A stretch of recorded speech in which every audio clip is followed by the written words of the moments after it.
property. Seafront, morning, day 1. Lighting is warm to indicate dawn. On either side of the stage are 2 beach cabins. One stage right is yellow with blue stripes. The other, stage left, is blue with yellow stripes. The door of the yellow one opens and a man, Derek, late 50s, steps out. He's in his trunks and toweling dressing gown. He has goggles on his head. He hangs up the dressing gown on a hook on the back of the door. He then pulls down the goggles over his eyes and steps off stage. A second man, Gavin, enters the stage left. He is in a suit. Not a cheap one, but a little too slick for the environment. He has cleaning products. He sprays the outside of his cabin and wipes it down. Gavin then opens the door and takes out a deck chair and all sorts of seaside paraphernalia. He then gets in the cabin and shuts the door. After a few moments, the sound of a kettle boiling can be heard. Derek returns from a swim in the sea. He puts his dressing gown back on. He takes out a tiny fold-away table from the cabin and brings out a teapot and teacup. He pours himself a cup. He then takes out a similar deck chair and sits and sips his tea. He puts his sunglasses on to enjoy the morning sun. There is a brief clatter in the other cabin and the door opens and Gavin re-emerges a bit flustered. He sees Derek. Morning, Derek. Morning, Gavin. How's the water? Brisk. Don't know how you do it. Who's in today? Mum and a couple of kids. Apologies for the noise. What use is a beach if there aren't kids running and screaming on it? Yeah. Well, sorry. You got any of that ant repellent? Got a few creepers in the cracks. Derek reaches into his cabin and pulls out a spray. Time of year, they won't mind. I mind. Got to make a good impression. You'll need seagull repellent for that. Is that a thing? No, I don't think so. Shame. Something has to be done about the evil bastards. He shows him a small cut on his head. See that? Dive bomb for my sandwich a couple of days back. They are a bit brazen, aren't they? But what can you do? Shoot them. I've been trying to get Diamond Baz at the Fun Palace to let me have one of his air guns from the Safari Target thing. Hunt some real game, yeah. Gavin mimes shooting a bird in the sky. I don't think the animal rights people would be too happy. Those wankers can kiss my spray-tanned ass. They don't have to try and earn a crust while winged bloody demons are literally taking food out of my mouth. I suppose they were here first. No, the fish were here first. And then the chips. And the bastard seagulls followed. They should be out to sea, picking bits off dead whales, not committing grand larceny on paid punters, fish suppers. A woman, Hilary, enters with a big sun hat on and swimming costume. Simon!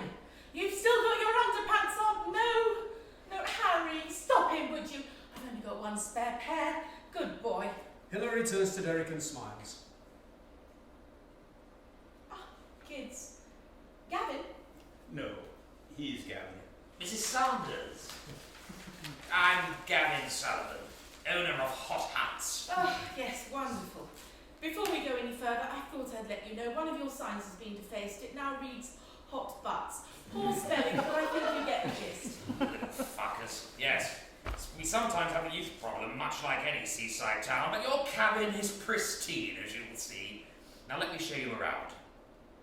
Our cabins all come fully furnished with 2 deck chairs, a coffee table, and a kettle. For a small fee, we can provide sun cream, a bucket and spade, inflatables, and even swimming attire. You brought all that, but thank you. Not a problem. The cabin is now yours. Till 6 p.m. Now, a couple of house rules. We do not allow guests other than those previously agreed. There'll be no drinking or eating inside the cabin. What if it's windy? For a small fee, you can rent one of our Hot Huts windbreaks, which can be used on the beach or the concrete. Ah, well, the forecast is good today. Yes, it is. Is there anything else I can help you with?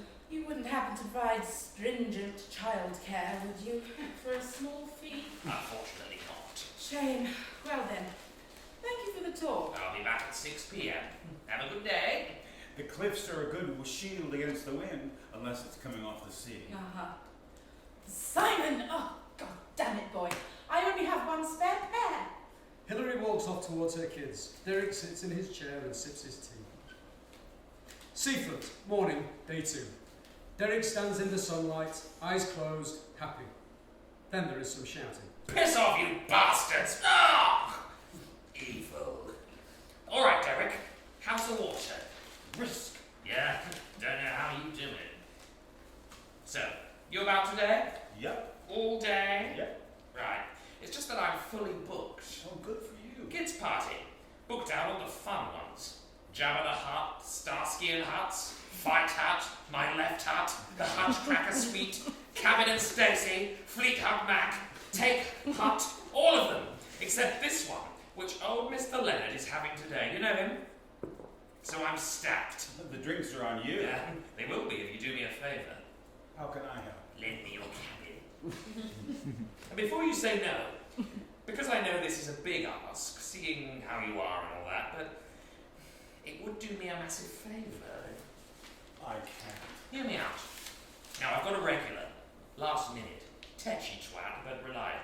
Always goes for all the extras, even the trunks. He's a gold mine, so I don't want you to lose him. Now, here's my pitch. You give him your cabin for the day, till 6 p.m, so you'll still get your evening swim in. We split the fee down the middle, and get this, I'll throw in a 3 clean for your cabin. Freshen up the old castle, what do you say, good sir? I'm sorry, Gavin. I can't. He's a gold mine. Mate, come on. Have you tried Mrs. Harrison down the way? Yeah, no. No offence to the old bird, but her hut smells of piss and butter. She does not abide by the same rules of hygiene that we do. It's yours or nothing, mate. I'm sorry. I can't. Gavin steps towards the cabin angrily when Mr. Leonard, an old black man, 70s, enters stage left. Derek, oh, Mr. Leonard, how are you? Not too shabby now, Gavin. My cabin ready? Of course, yes. Do you need anything else? Bit windy today. Doing a deal on these windbreakers for loyal customers. I'd like a breeze. Keeps the blood running. Get yourself your day, son, and don't worry about me. Right. Okay. Derek? Good morning, sir. How are you? I'm okay, Bill. Yourself? Can't complain. Except for the cancer, all is grand. It's come back. Oh yes, no escaping it this time. I'm sorry. Me too, Derek. Me too. But you know what? My kids are grown and doing just fine. I got to play with my grandchildren. I got to see Tom Jones and Smokey Robinson last year. He's still alive? Kicking, son. So you tell me all this in 1968 when I'm sitting on a broken box in the Caribbean. I'll tell you, I would be a lucky man. How long do you have, if you don't mind me asking? I don't mind, Derek. I have all the time I need. I won't be seeing 80, but I'll be having a party nonetheless. You'll come? I will. The whole world is invited. Except Gavin. He's got issues, that boy. He's just ambitious. We're all ambitious at least once in our lives. No need to be a prat about it. Mr. Leonard takes out a hip flask and takes a swig. You want some, Derek? It's scotch. Cost me a fortune, but my kids tell me to live my life while it's mine to live. I won't, thanks. Yes, it's early, but for me, it's getting late. And I want it to be happy hour every hour till I fade out. So join me. Oh, that is the good stuff. No doubting it. Only the best for me now, Derek. Blinging it till I die. Cheers to that. Would you like to come in for a swim? Are you crazy, man? Been here 40 years and never been in. Too damn cold. Don't know how you do it. Okay, well, I'll see you after then. I'll be here. Or maybe I'll be dead. Either way, tell my wife I've gone fishing. That doesn't make sense. But it sounded good, no? Derek smiles and heads into the sea. Seafront, evening, day 2. Derek enters. There is litter outside his cabin. He picks it up and opens the door. A woman, Miss Hoover, arrives in a suit. She examines Gavin's cabin. She makes notes. She looks at Derek with a dismissive smile. She takes out a tape measure and measures the cabin, and she measures the distance between the cabin and the beach. She makes more notes, then she turns to Derek. Derek Fisher, Amanda Hoover. Lovely cabin. She hands him a card. Have a good day. She leaves. Derek is left holding the card. He doesn't even look at it. Seafront, morning, day 3. Gavin enters in jogging gear. He looks around to see if anyone is about. The area is clear. He nips behind Derek's cabin and has a piss. He takes a guilty look around, and then after a few moments, Derek enters. He opens the cabin door and takes out his chair. As he assembles it, he sniffs. He looks around, then he goes behind the cabin. Ugh. Derek comes back to the front and goes into his cabin. He returns with a cloth. Gavin re-enters. All right, Derek. Problems? Seagulls shitting on your roof again? No, I think someone's been to the toilet behind my cabin. Toilet? What? Like a dump? No, number one, thankfully. Small mercies. You don't want to use that, mate. That'll disintegrate in seconds. Piss is vicious. Here, let me get my mop for you. Gavin goes into his cabin and comes out with a mop and bucket and hands it to Derek. Thanks. Not a problem. Derek begins to mop behind the cabin while Gavin watches. It's not on, is it? Pissing on a man's cabin. This area, sometimes I wonder why I bother. Who was it, do you think? Locals? Tourists? I don't know. Tourists, I reckon. These pikeys come in and think that it's a giant sandbox that they can shit in. Or piss. And where are the authorities? The local bobbies? Nowhere to be seen as per. Why do we pay our taxes? Eh? Derek, why? Well, mostly for council services, I suppose. They do a good job of picking up the litter off the beach. But do they punish those that drop their shit in the first place? Of course not. 80 quid fine for littering. Have you ever met anyone who's ever been given a fine? No, of course not. Because they don't enforce it, do they? They put up a sign and hope for the best. But as we've learned, the best of most people is a level above a pissed pig. CCTV, that's what we need round here. Oh, I don't like the idea of watching people's fun. Well, if fun is pissing on a man's cabin and littering beaches, then it needs watching. If you don't want to watch full overlord, don't be a twat, that's what I say. Gavin checks his watch. Anyway, can't stop. Will you be about later? Might need a chin wag. I should be. Good. Things are happening, Derek. Anyway, we'll talk later. Have a good swim. I don't know how you tell. Gavin jogs off. Derek begins to mop. Seafront, evening, day 3. 2 people, 20s, are opening the door to Derek's cabin. They peer inside. Where's the light? Why is it dark? It's private property. How private can it be on a beach? It's not even locked. Someone's hut.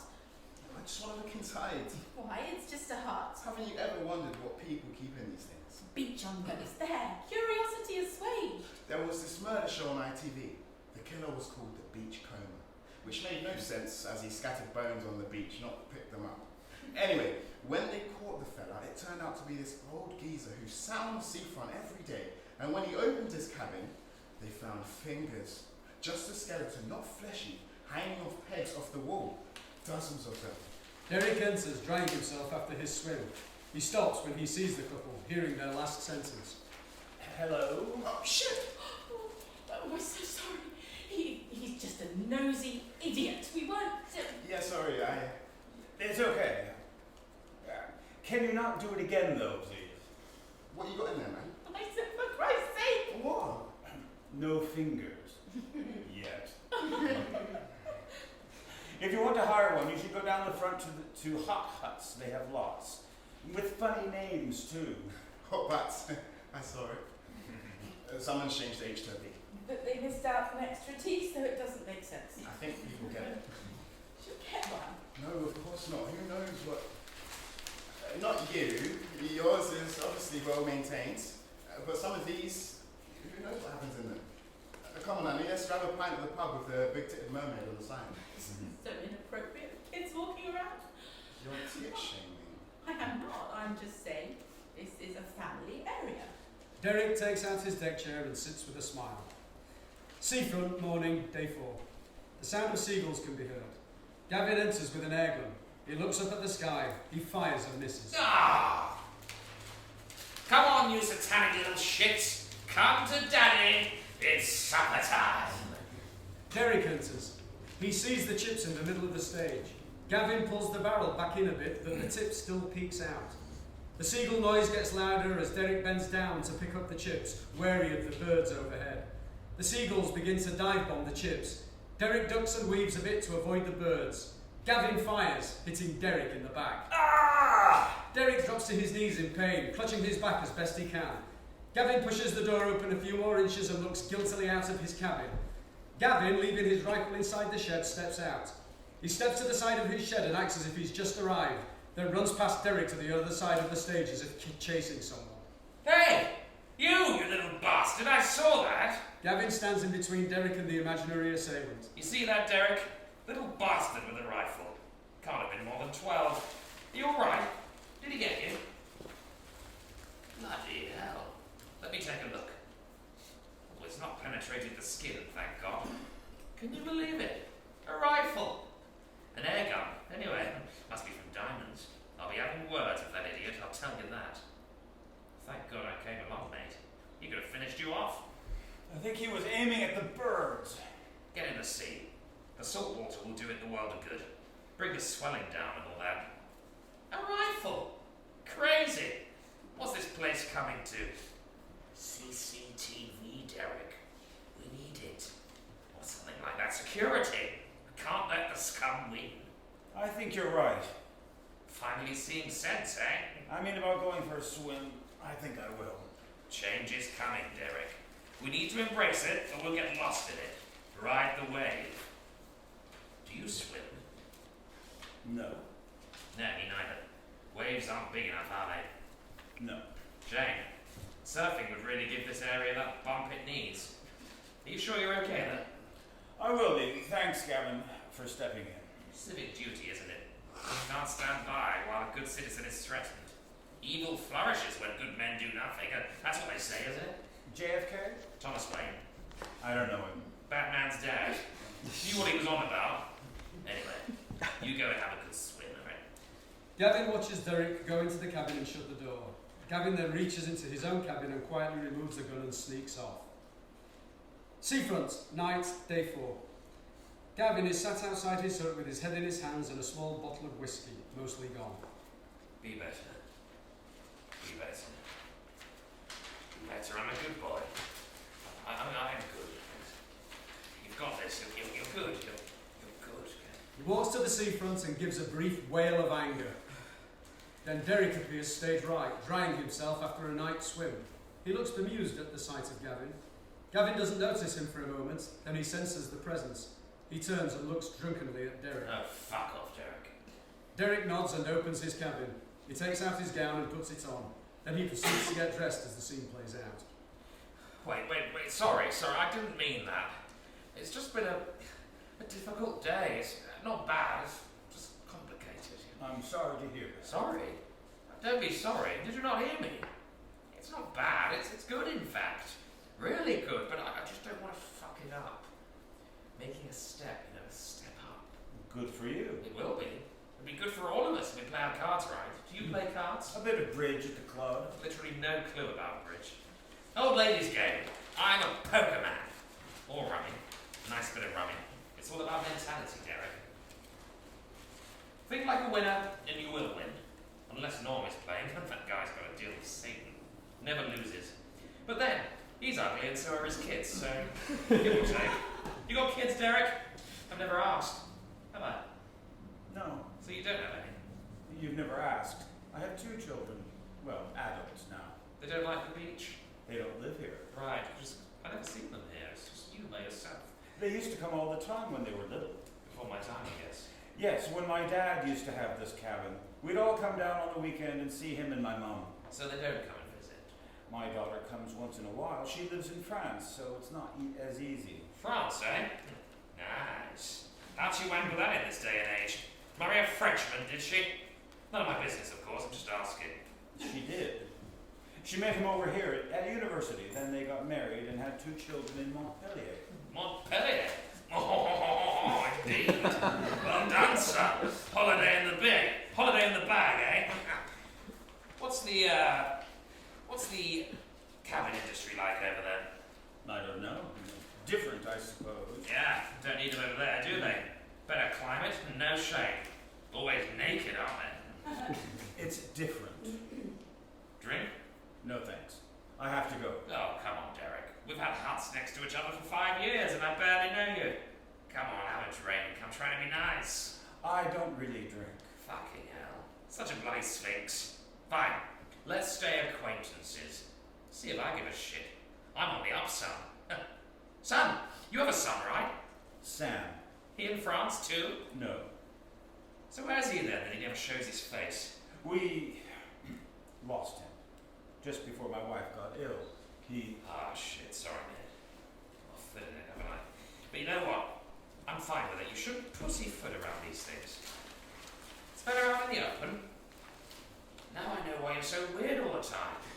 It's lifted a weight off me. And I tell you what, it puts things in perspective, really, doesn't it? What does? Death. It does. Got to grab life by the balls and ride it hard. Make it your bitch. That's what I'm doing, Derek. Life's my bitch. And it's scary, mate. Success is scary, but you just have to use the fear.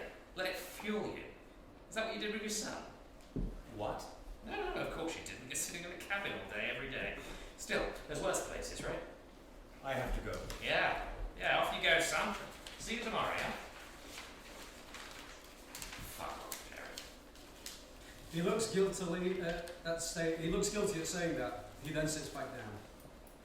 Seafront morning, day 5. Derek is stood in spotlight again, eyes closed, happy in the serenity. Waves lap and a breeze blows. The light at the back of the stage comes up as Gavin enters with 2 people. Miss Hoover and a man, Mr. Kellerman, both in suits. Gavin is dressed similarly, but not as comfortably. Hoover and Kellerman instantly begin examining the cabin. Derek returns to his cabin. Miss Hoover notices him. Ah, there he is. Derek, this is, Mr. Fisher, we had the pleasure the other night. Apologies for the brevity of our previous encounter. It was a busy night. I meant no disrespect.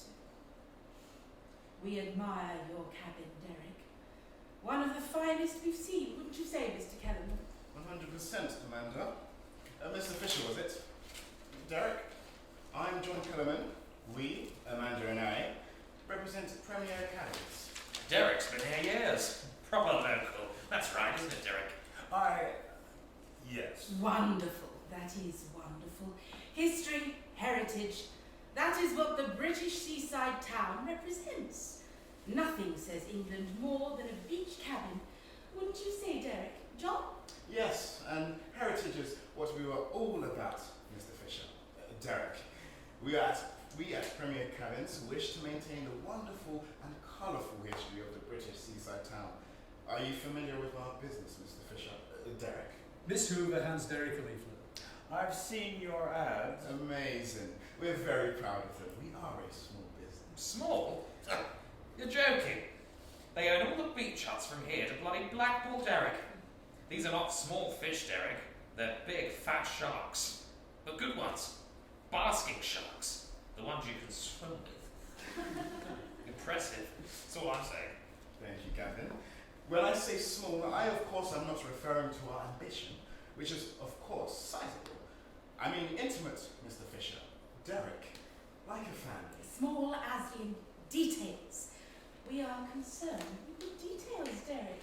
Okay. They're interested, Derek.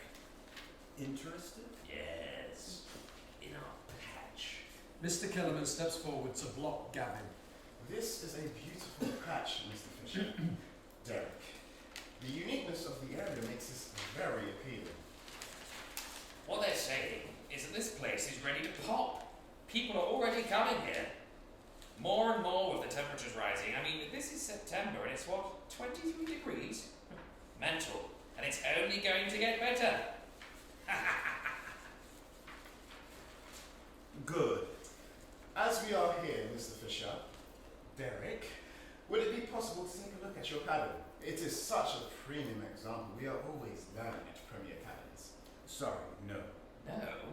Come on, Derek. No, it is absolutely fine, Eric. A man's cabin is his castle, is what we like to say at Premier Cabins. Customer satisfaction is what our family is about. And should we add this beautiful town to our family, then that is what we will bring. Exactly. No more of these creaky, leaky, ant-filled seagull shattered sheds. Tip-top from here on, mate. As Gavin says here, we will maintain the cabins to the high standards we set for ourselves. We provide a full service. Mr. Fisher. Derek, you as a member of our clan will reap the benefits. That's right.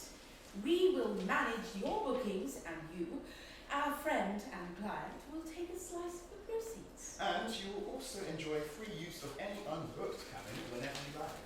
Hell of a deal, eh, Derek? I hope it works out for you. For us, mate. They want them all. Well, again, these are details for another time.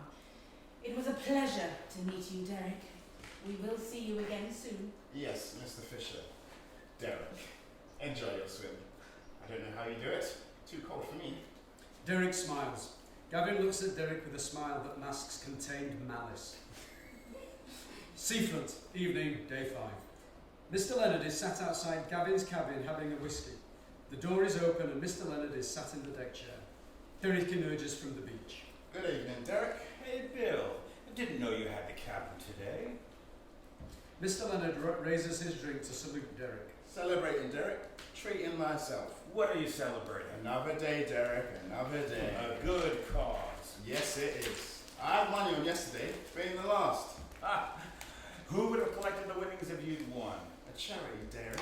It's all going to the Serenity Sounds Care Home. Nice place, from what I can tell. Bloody lovely. My Ellie wanted us to get a little place there for our final days. But that didn't happen. You didn't fancy it? Not alone, Derek. But I've visited a friend or two there, so I know my money is going to a good cause. Mostly their jukebox. I've stipulated that they make a number of essential additions to what is a fairly poor selection of hits. There is only so much Cliff Richard a person of any age can take. What's on the list? A good mix. Bit of old, bit of new, bit of soul, sprinkle of reggae, some good old rock and roll to get the old buggers out of their rocking chairs. Music, Derek. The true medicine. Here, at the end of my days, all my memories come with a song. Is it the same for you? Sometimes, but most of my memories, it's the weather. I have this memory of me and my dad going into town. I was 7 or 8. It was raining, but not heavy. It was warm, but not hot. I can remember it so clearly. What were you doing? Standing at traffic lights, going to get the food shopping, I think. You're an exciting man, Derek. I know it sounds dull, but when the weather is the same, I remember that moment. The smells, the sounds, the feel of my dad's hand holding mine. I don't know why it feels good, but it does. A perfect moment. In some form. I guess I was happy that day. Well, there you go. These days, people need the world to know they were happy. They take pictures of themselves at things they're missing by taking pictures of themselves at it. Makes no sense. If only they knew the power of our inner selves. Maybe they don't trust themselves to remember it. I fear that all the time, that I'll forget. You don't forget, Derek. You may not always recall, but you never forget. It's always there, trust me. Gavin enters. He sees Mr. Leonard and is stunned. What in the bloody hell do you think you're doing? I said this cabin wasn't available. I'm celebrating. By breaking into my cabin? I've never let a bit of red tape stop my fun. Get the hell out, you old bastard. I'm getting all my cabins ready for Sriracha? the sale. That's what I meant. He's selling his soul, Derek. But I expect you knew that already. It's going ahead then. Yes, it is. And it's a bloody good deal, Derek. We'll have a chat about it soon enough, but first, you out. I'm going nowhere. You're trespassing. I'm just sitting there. Oh, let him stay, Gavin. I'll help clean up after. No, he's got to go. Gavin sees the lock on his cabin has been busted. Oh, what? You broke the bloody lock, you old fucker. You know how much this will cost to repair? Don't give a shit, man. You will when I send you the bill. Calm down, Gavin. He's not well. He's fucking mental is what he is. Cancer got in your head, has it? Just open my eyes, son. To the life of crime. To wankers like you, out to make a quick bit of cash on the back of others. What are you on about? I'm just doing good business. Nothing wrong with earning a bit of money. Earning. You've earned nothing, Gavin. All you've done is bully a nice town out of its seafront. The sea isn't going anywhere, you idiot. But the people might, if they have to pay the price of your greed. You don't know what you're talking about. Get up before I call the police. Gavin tries to pull Mr. Leonard up, but Mr. Leonard shrugs him off and slumps back into the deck chair defiantly. Call them, you twat. Make a fuss. See if I can. Derek, talk to him. He won't be long, Gavin. Just let him have his fun and we'll clean it up. Won't we, Bill? Well, I fuck. I'll take your shit in the back of your cabin first, boy. Then I'll put some crab legs on your eater. See how much your cabin is worth then, you arsehole. You vandalised my property and I'll kick your aged ass into the sea. I don't give a shit how terminal you are. I will fucking end you now. Go on then, big man. Let me have it. I'll go out, take one of your balls with me. Come on, Bill. I'll buy you a pint down at the Angel. Sod that, Derek. I'm taking a stand. It's just business, and you won't even be here to see it. But my grandkids will. Derek's grandkids will. 1,000 grandkids. And what will they see? A load of cabins that they can't afford. A load of artisan ice cream shops that cost as much as a cornet for a pair of shoes. Gavin grabs Mr. Leonard and wrenches him up out of the seat. Derek tries to intervene. Gavin pushes him away. This place is already in the shitter, you old fart. It's backward-thinking relics like you that are keeping it there. Let him go, Gavin. Fuck off, Derek. You're as bad as him. Let him go. If I wasn't riddled with tumours, I'd put you in the sea, man. The devil comes in with 1,000 disguises, boy, but it doesn't take X-ray vision to see through the 3-piece shell that Eve's wearing right now. I'm not wearing a suit. Not you, son. You're too dumb to be Satan. You're just a doorman letting him in and giving him free drinks and a lap dance. Gavin pushes Mr. Leonard. Mr. Leonard grabs his cane and goes for Gavin, but he is old and weak, and Gavin grabs the cane and punches him in the stomach. Derek pulls Gavin away. Mr. Leonard drops to the floor. Get the hell off me, Derek. Mr. Leonard starts struggling for breath. Gavin looks briefly guilty, but tries to retain his righteousness. You deserve that, you wrinkled old prude. Derek sees that Mr. Leonard is struggling more than he should be. He staggers. Derek goes to him. Bill. Mr. Leonard is struggling for breath and holding his chest. He's just winded. Leave him. Call an ambulance, Gavin. Mr. Leonard collapses. He sucks in a few breaths. Gavin takes out his phone, but is in a bit of shock. Come on, Bill. Oh, shit. Is he having a heart attack? I hit him in the gut. How could he be having a heart attack? Derek gets up and snatches Gavin's phone off him and dials 999. Hello, ambulance. An elderly man is having a heart attack. Yes. The seafront. By the lifeboat monument. Okay. Derek hangs up and kneels next to Mr. Leonard. Bill, can you hear me? The ambulance is coming. Bill? It must be the cancer. He said he was dying. Derek starts giving him a chest massage. This wasn't me. Seafront. Night. Day 5. Derek is sat looking out to sea. Derek remains detached from the conversation. So, take me through it step by step. He just collapsed. We were having a chat, a disagreement. He had cancer. What was the disagreement over? What does it matter? It wasn't that. He was dying, wasn't he, Derek? The cause of death was cardiac arrest. Because of the cancer. The police officer examines the cabin. She sees the lock. Possibly. This disagreement, was it anything to do with the broken lock there? Look, he was a bit, right, Derek? He seemed fine. He wasn't acting right. So he broke the lock? Yeah, bloody broke into my cabin. Did he take anything? No, he was just sat out having a drink on that bloody deck chair. He broke in to use your beach facilities. Like I said, he was acting weird. He just wanted to have some fun before he went. At my expense. You can afford it. Look, there's things going on here. You probably know about it. Premier Gabbins. Was there an altercation? No, not really. Look, this situation, it can be seen from a number of different angles. But the truth is, whatever angle you see it from, it was an accident. He hit him. Mr. Leonard hit Mr. Sullivan. No. He went for me, Derek. You saw him. He had at me with that bloody cane. I was defending myself. Is that true, Mr. Fisher? He was a weak old man. Who attacked Mr. Sullivan? He was making a stand. Against what? This deal, his deal. It's a good deal. For you. For the developers who will no doubt follow once it's done. The council approved the deal, Mr. Fisher. It will benefit the area with new jobs and much needed investment. Where do we go from here? I don't have to tell you that any kind of bad press right now would be detrimental to the deal. He was a frail old man. He didn't deserve this. He attacked you, yes? Yes, with a cane. Like bloody Dogtanian, yes, it could have blinded me. Do you have anything to add that might contradict Mr. Sullivan's statement? He didn't deserve this. He was making a stand. That's as may be, Mr. Fisher, but that doesn't excuse the facts. Whatever his motivations, he attacked Mr. Sullivan, and it seems, in his weakened state, that the exertions caused his heart to give out. It's bloody tragic. But it's not my fault. This isn't right. It is the facts, Mr. Fisher. Come on, Derek. Let's just move on. I'll put a few £100 behind the bar at his wake, give him a good send-off. I've got no ill will towards him. He was a good customer. Derek goes for Gavin. The police officer steps in. This is clearly an emotional moment for you, Mr. Fisher, so I will let this go. But you need to calm down and see the facts speak for themselves. The officer lets him go. He gets up and looks at Gavin, then he leaves. Seafront, morning, day 6. It is raining. Derek is sat in front of his cabin with an umbrella. Mr. Kellerman and Miss Hoover enter stage left with umbrellas. I'm thinking a plaque. Yes, nice. Small. On the inside of the door with one of those messages, and Mr. Leonard. Bill. Bill Leonard. Bill or William. I'd have to make inquiries. Okay, so Bill or William Leonard Swanhy. or sat to watch the sea, or something poetic, something poetic. Yes, I'll see to it. Good. Mr. Fisher! Mr. Fisher, Derek, good morning. We are just trying to honour the gentleman who sadly passed away here yesterday. A plaque would be nice, yes? Why? Why? You didn't know him. You never met him. Well, we'd like to think that anyone who used our cabins was a part of our life.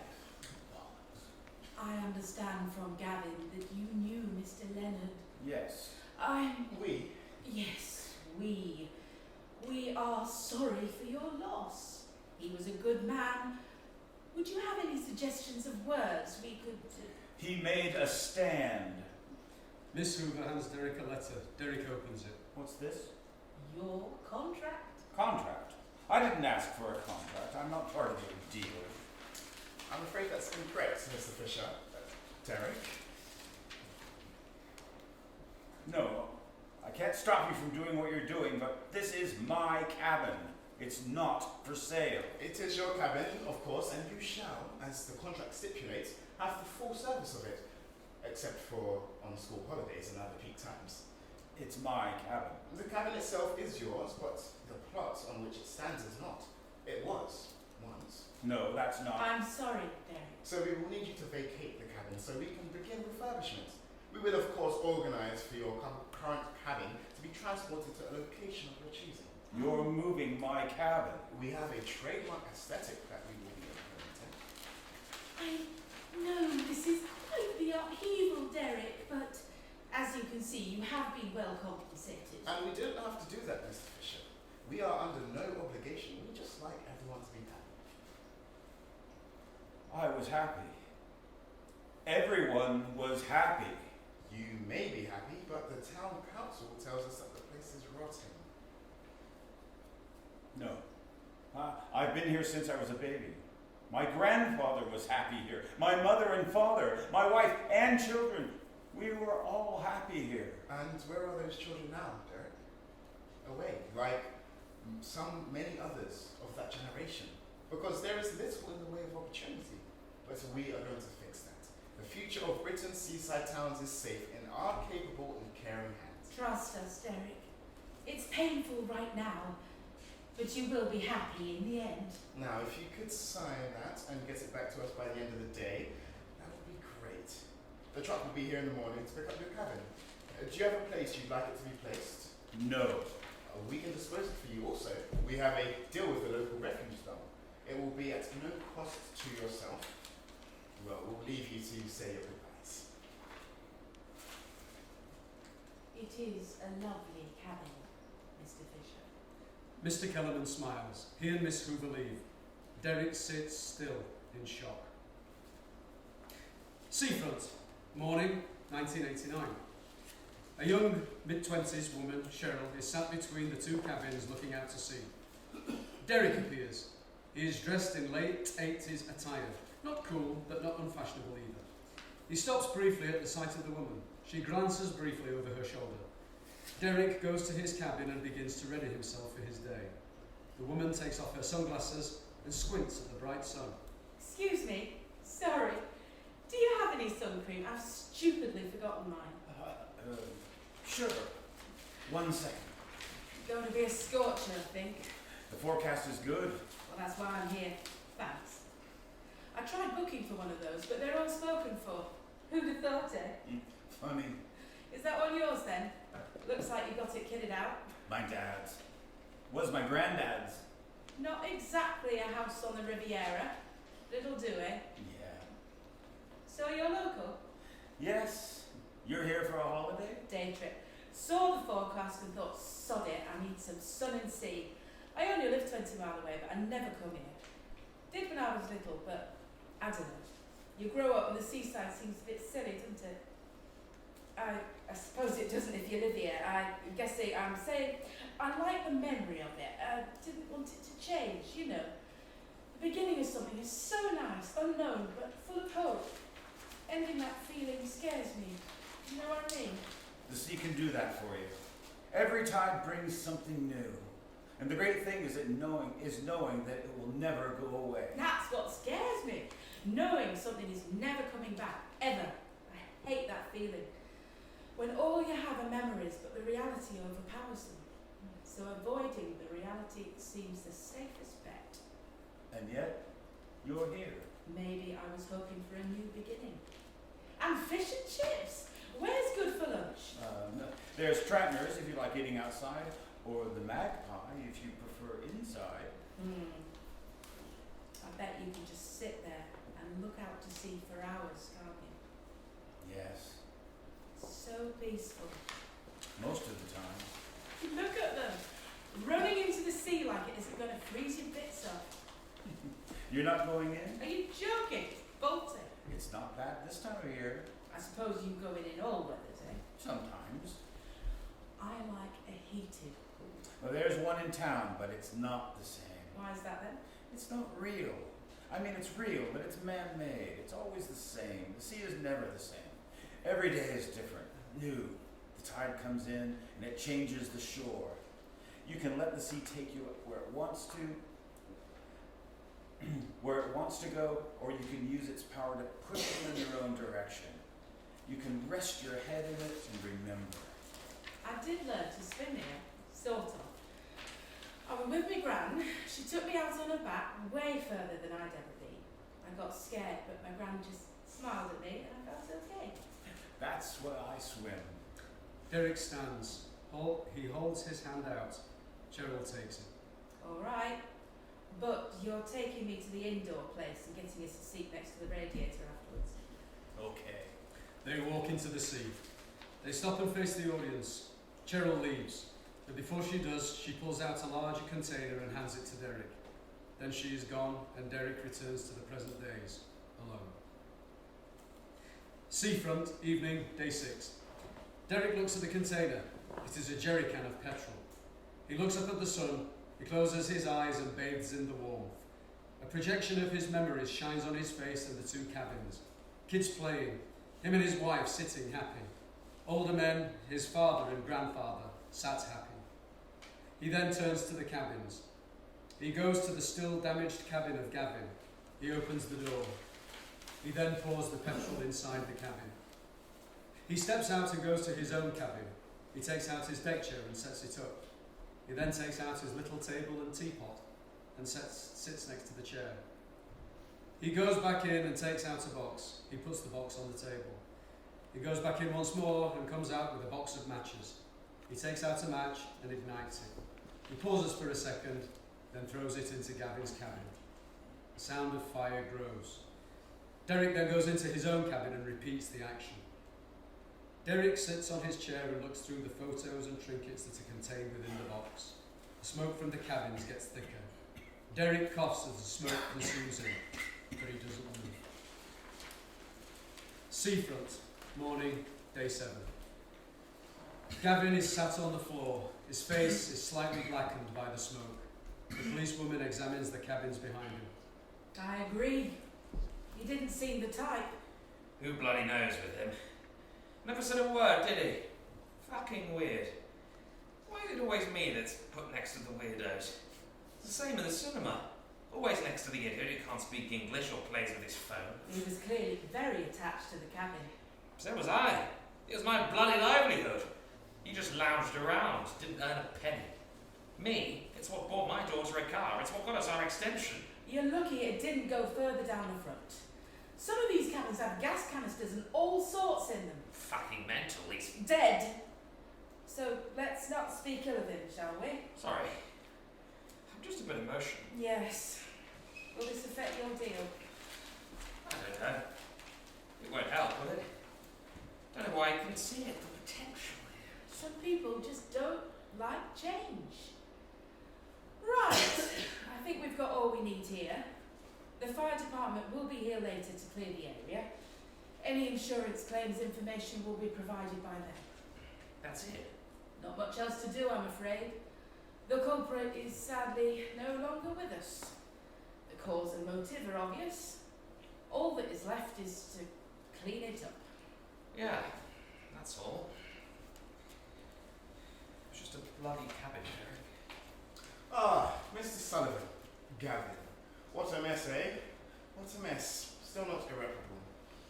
So the deal's still going ahead? Of course. We have contingencies for this kind of thing. What? Contingencies? This has happened before. Oh, yes. This is the first time someone has perished. Poor Mr. Fisher. But this is more common than you think. People become very attached to these things.